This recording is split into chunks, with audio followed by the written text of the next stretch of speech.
Bu videoda toplumun normal sandığı ama aslında psikolojik birer yardım çağrısı olan 7 gizli belirtiyi inceleyeceğiz.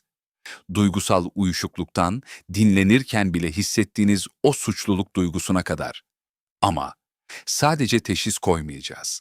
Her birinin çözümü için bilimin ve psikolojinin sunduğu pratik araçları zihin haritamıza ekleyeceğiz. Eğer son zamanlarda kendi iç dünyanızda bir yabancı gibi hissediyorsanız, bu yolculuk sizin için. Şimdi derin bir nefes alın ve ilk işaretle başlayalım. Neden artık hiçbir şey eskisi kadar keyif vermiyor?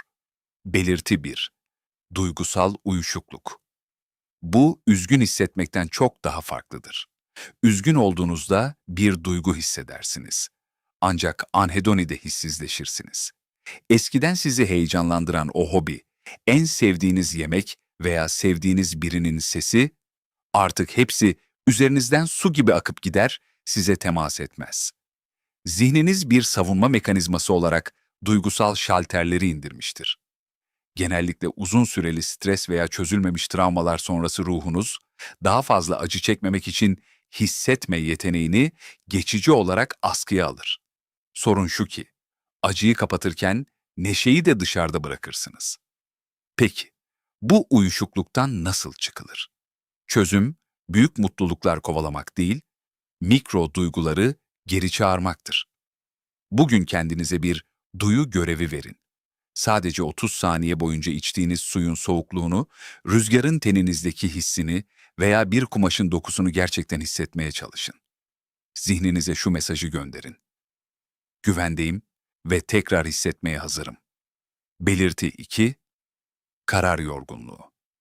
Hiç akşam eve geldiğinizde ne yiyeceğiz sorusunun size dünyanın en zor matematik problemi gibi geldiği oldu mu?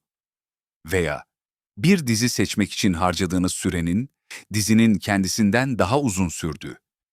Zihnimiz, gün içinde sınırlı bir karar verme kapasitesine sahiptir. Eğer kapasiteniz dolduysa, en basit seçimler bile size ağır bir yük gibi gelir. Bu bir tembellik değil, zihninizin artık işlem yapamıyorum deme şeklidir. Karar yorgunluğu arttıkça ya hiç karar veremez hale gelirsiniz ya da en kötü seçimleri yapmaya başlarsınız. Bu yükten kurtulmanın yolu düşük öncelikli kararları otomatikleştirmektir. Mark Zuckerberg veya Steve Jobs'ın neden hep aynı şeyi giydiğini hiç düşündünüz mü? Zihinsel enerjilerini kıyafet seçmeye harcamamak için. Çözüm basit. Yarın ne giyeceğinize bu akşamdan karar verin. Ve bir karar 2 dakikadan az sürüyorsa düşünmeyin, hemen uygulayın. Karar sayısını azaltmak zihninize nefes aldırır. Belirti 3. Sosyal geri çekilme maskesi. İnsanlarla beraberken aslında orada değilmiş gibi hissetmek.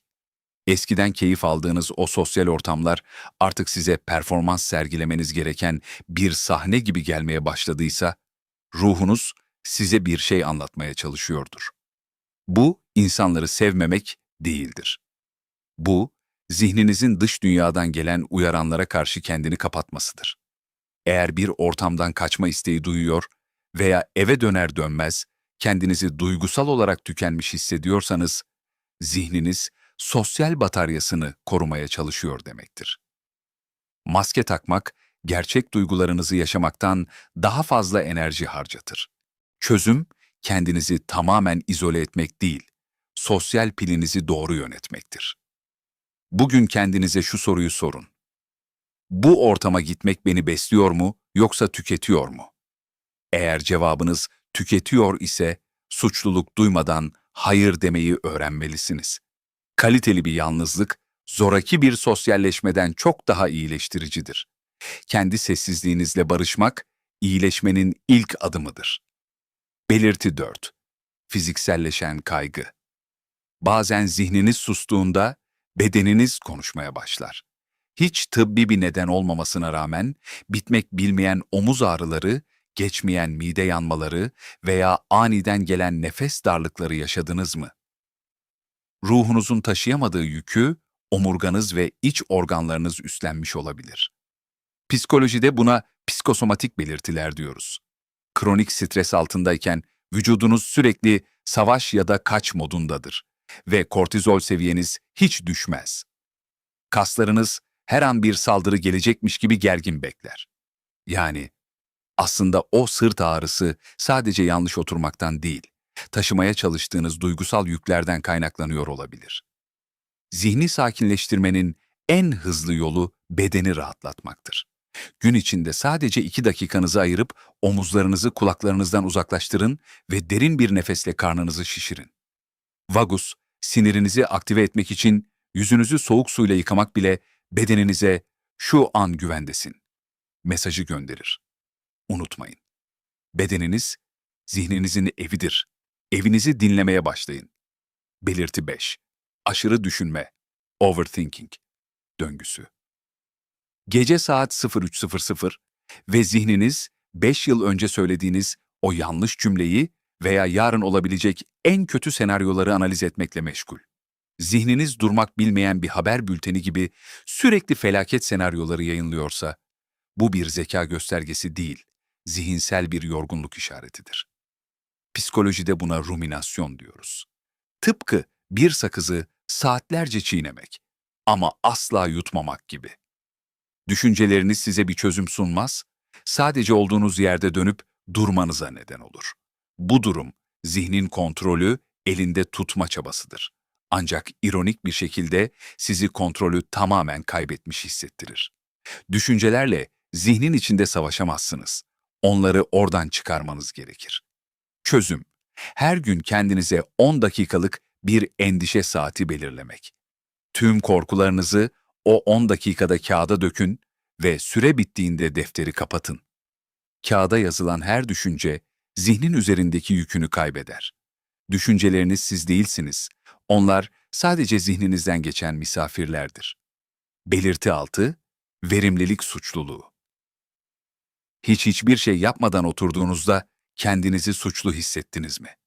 Bir film izlerken veya sadece camdan dışarı bakarken zihninizden "şu an boş duruyorsun, bir şeyler yapmalısın, geri kalıyorsun" sesleri yükseliyorsa, ciddi bir zihinsel tükenişin eşiğinde olabilirsiniz. Modern dünya bize sürekli üretmelisin diyor. Ancak insan zihni bir makine değildir. Dinlenmeyi bir ödül değil, bir kayıp olarak görmeye başladığınızda zihniniz artık kendini yenileyemez hale gelir. Bu suçluluk duygusu aslında zihninizin kronik stres altında olduğunun ve güvenlik ihtiyacı duyduğunun gizli bir işaretidir. Çözüm, dinlenmeyi yapılacaklar listenize bir görev olarak eklemektir. Unutmayın, tarlayı nadasa bırakmazsanız bir sonraki mevsim hasat alamazsınız. Haftada en az 1 saati sıfır verimlilik saati ilan edin. Bu sürede sadece var olun. Bir şey başarmaya, öğrenmeye veya üretmeye çalışmayın. Dinlenmek, daha iyi ilerlemek için atılan en stratejik adımdır. Belirti 7. Uyku düzeni değişimi. Uyku, zihninizin kendini tamir ettiği bir atölyedir. Eğer dünyadan kaçmak için normalden çok daha fazla uyumaya başladıysanız veya zihninizdeki gürültü yüzünden uykudan köşe bucak kaçıyorsanız, bu ruhunuzun "artık taşıyamıyorum" deme şeklidir. Çok uyumak bazen bir depresyon belirtisi, az uyumak ise çözülmemiş bir kaygının işaretidir. Zihniniz gerçeklikle baş edemediğinde ya uykuyu bir sığınak olarak kullanır ya da tehlikede olduğunu sandığı için sizi sürekli tetikte, yani uykusuz bırakır. Uykunuzu düzeltmek, ruh halinizi düzeltmenin en kısa yoludur. Akşamları dijital gün batımı uygulayın. Uykudan 1 saat önce ekranları kapatın ve beyninize gece olduğunu hatırlatın. Zihninize, "şimdi dinlenme zamanı, her şey kontrol altında" mesajını verin. Bugün konuştuğumuz bu 7 belirti, sizin zayıf olduğunuzu değil, sadece insan olduğunuzu gösteriyor. Ruh haliniz size sinyaller gönderiyorsa, onları susturmak yerine dinlemeyi seçin. Unutmayın, en karanlık gece bile sabahla son bulur. Peki, bu 7 belirtiden hangisi şu an senin hayatında en çok hissediliyor? Belki de adını koyamadığın o hissi yorumlarda paylaşmak iyileşmenin ilk adımı olur. Senin gibi hisseden yüzlerce kişiyle orada buluşalım. Zihninizin haritasını birlikte çıkarmaya devam edeceğiz. Kendinize iyi bakın. Bir sonraki videoda görüşmek üzere.